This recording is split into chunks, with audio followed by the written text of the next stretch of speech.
हमारे खुदावन यीशु की अंजील मुक़द्दस लूका के मुताबिक उसका 10वां बाब पहली 9 आयत। उस वक्त खुदावन ने 72 और मुकर्रर किए और उन्हें दो दो करके हर शहर और गांव को अपने आगे भेजा जहां वो खुद जाने को था। और वो उनसे कहता था कि फसल तो बहुत है मगर मजदूर थोड़े हैं, इसलिए फसल के मालिक की मिन्नत करो कि वो अपनी फसल को काटने के लिए मजदूर भेज दे। जाओ, देखो मैं तुम्हें जैसे बर्रों को भेड़ियों के दरमियान भेजता हूँ। ना बटवा ले जाओ, ना थैली, ना जूती, और राह में किसी को सलाम ना करो। और जिस किसी घर में दाखिल हो पहले कहो कि इस घर को सलाम। अगर सलाम का फर्जंद वहाँ हो तो तुम्हारा सलाम उस पर ठहरेगा, वरना तुम पर लौट आएगा। और उसी घर में रहो और जो कुछ उनके पास हो खाओ और पियो, क्योंकि मजदूर अपनी मजदूरी का हकदार है। घर घर ना फिर, और जिस किसी शहर में दाखिल हो और जहाँ तुम्हें कबूल किया जाए तो जो कुछ तुम्हारे सामने रखा जाए खाओ, और वहाँ के बीमारों को शिफा दो, और उनसे कहो कि खुदा की बादशाही तुम्हारे नज़दीक आ पहुँची है। पाक कलाम के पढ़े और सुने जाने पर खुदावंद की बरकत हो, खुदा का शुक्र हो। अजीज दोस्तों, आज के कलाम में हमने कई अहम सबक सीखे हैं। अल-मसीह की खुशखबरी सुनाने वाले के बारे में कई अहम खसूसियात आज के कलाम में बयान की गई हैं। नंबर 1, लाजिम है कि वो मादी अशिया की फ़िक्र तरद्दुद ना करे।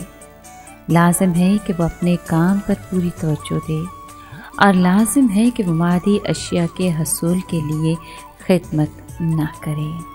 अज़ीज़ दोस्तों, मसीह यीशु ने अपने शागिर्दों को जब तबलीग के लिए भेजा तो उसने ये बातें उनसे कहीं। आज मुक़द्दस लूका अंजील नवीस की ईद भी मनाई जाती है।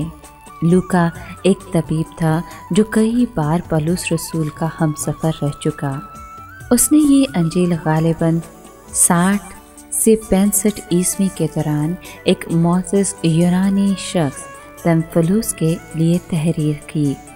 मुक़द्दस लूका के मुताबिक लिखी गई अंजील नए अहदनामे की तीसरी किताब है। ये मुत्तफ़िका अंजीली बयानात में से भी एक है और मवाद के एतबार से सबसे बड़ी अंजील है।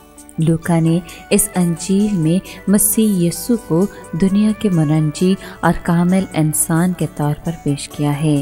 वो यीशु के एक कमारी से पैदा होने के वाक़े से इस अंजील की इब्तिदा करते हैं, जहाँ मत्ती रसूल अपनी अंजील में यीशु को बतौर मसीह और मरकज़ रसूल मसीह यीशु के खुदा के खादिम के तौर पर पेश करते हैं, वहाँ लूका मसीह यीशु को एक ऐसे इंसान कामिल और खुदावन के तौर पर पेश करता है जिसका सिलसिला नस्ब आदम तक पहुँचा है। यीशु तारीख़ आलम के अजीम अफराद में शुमार होते हैं। लूका आपको वाक़यात का महवर करार देता है। यीशु की तालीम, यीशु के अमाल और उसकी सलीबी मौत और उसका मुर्दों में से जी उठना यकीनन उसके जलाली असमत को जाहिर करता है।